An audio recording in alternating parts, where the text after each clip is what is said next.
Thank you, Professor Galano, for this invitation, and I hope we can proceed with less technical difficulties. As I said, I'm going to present some of the ideas that came out of the Stiglitz Commission, in which I was a member, about the reform of the international monetary system. So let me start by introducing what I think are the three major flaws of the current international monetary system, which in some cases have been shared by other systems before. The first one is the fact that in the current monetary system, as in fact in all systems that have preceded it, the burden of adjustment during crisis falls on deficit countries. So this fact generates what in the literature is called a deflationary bias, which is probably more legitimately called a recessionary bias, so that when crises come and deficit countries have to adjust while surplus countries don't, there will be a tendency for the world economy to experience a weak aggregate demand and thus recession. I think we are actually living now through a problem of that sort, associated to the coexistence of surplus and deficits of a large scale, with the deficit countries adjusting while the surplus countries adjusting at a weaker rate. The second problem was what Professor Triffin called the problem that Professor Triffin identified with the Bretton Woods system, which therefore came to be called the Triffin dilemma. The Triffin dilemma is associated to the use of a major national currency, in this case the US dollar, as an international currency.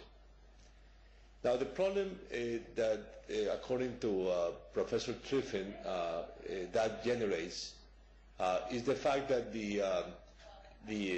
that tends to generate cycles of confidence in that country's currency.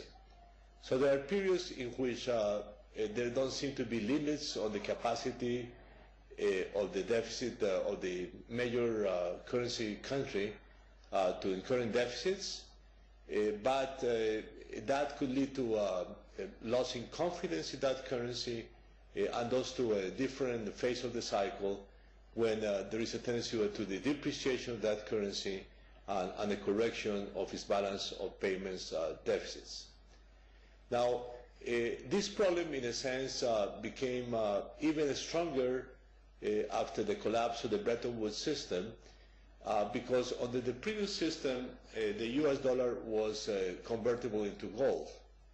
Once it ceased to be convertible into gold, the two phenomena took place. The first one is that it was becoming less clear what the limits of the US deficits were.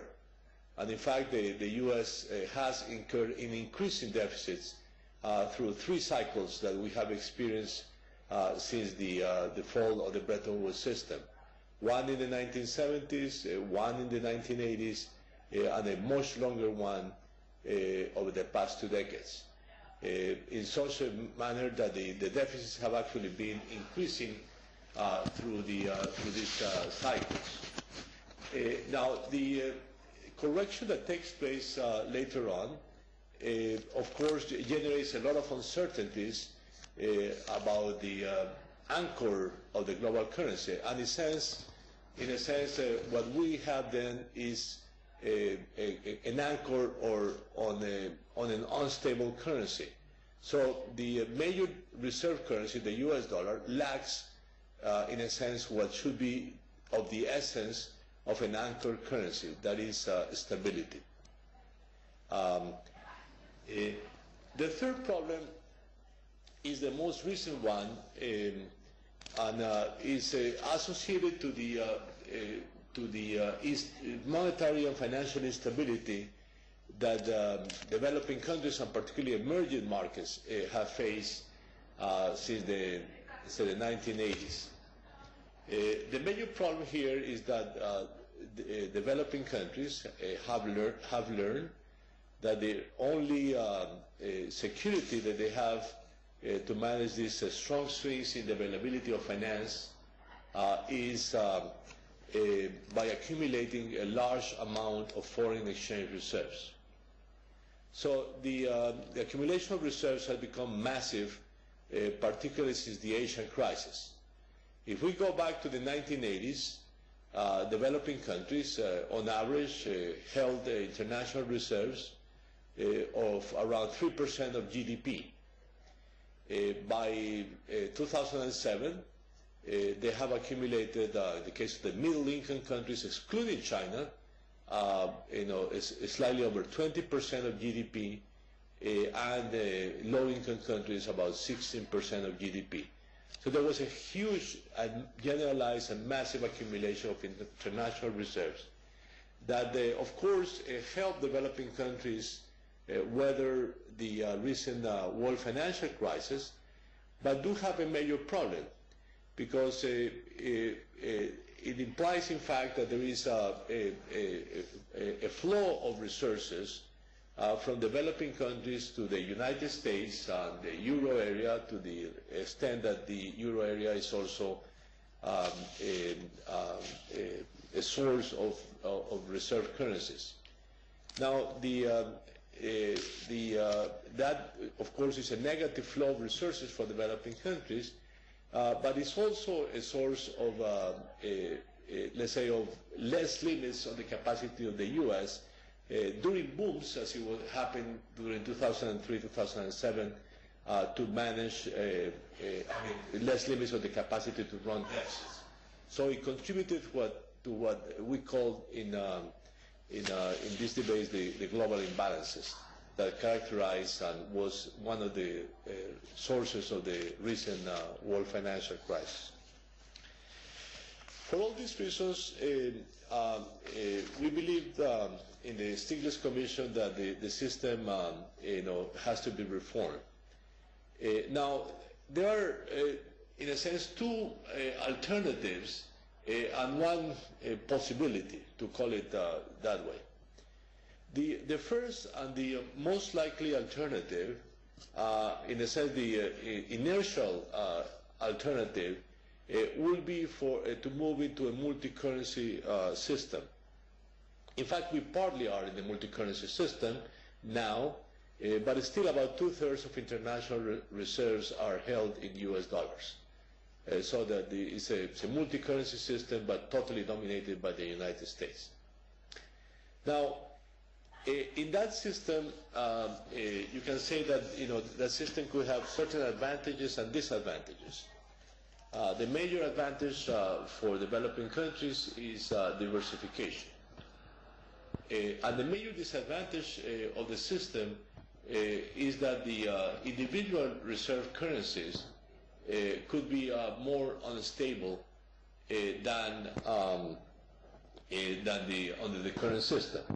So each one of them will lack the capacity to be a stable currency. And it's only by diversifying that that stability is obtained. But of course, the search by central banks and market actors for that stability could actually enhance the stability of the system. And that's why many of us believe that that's a really suboptimal solution. Beyond that, I think what we have learned is what, in a sense, Professor Galano was mentioning earlier, which is the difficulties that the euro has to become a true alternative to the US dollar. And the major issue there, or the two major issues, is the fact that the euro is backed by a group of countries, not by an individual country, so that and that a group of countries, as it has become absolutely clear, is extremely diverse in terms of strength. But more concretely, the basic problem is that there is not such a thing as a large market for euro-denominated government bonds. the best bonds that are available, which are, of course, the German ones or the French ones, have the problem that they are not they're not in the market on a such a regular basis as the U.S. Treasury bonds and the U.S. Treasury bills. And for that reason, the alternative in terms of capacity of countries to buy those stores of value is much more limited than it happens with the U.S. dollar, or in fact, and that's why during the periods of flight to quality, that currency actually became the alternative to the U.S. dollar to the yen, because there is a large-scale market for yen bonds, which is the only other large market alternative to the U.S. bonds. And for that reason, the periods of flight to quality, particularly the period after the collapse of Lehman Brothers in September, were a period in which there was an increasing demand for U.S. dollar and for yen, and not for euros. The euro, of course, strengthened in 2009, but again weakened in 2010. So because of the problems of Greece and other countries. So in a sense, it is quite unclear now whether the euro will become a good alternative currency, or for that matter, whether it's convenient for Europe to offer that alternative currency, because the reserve currencies have problems for the countries that issue them, as the U.S. experience indicates. For that reason, we really propose to go in the direction of a system based on the special drawing rights of the IMF.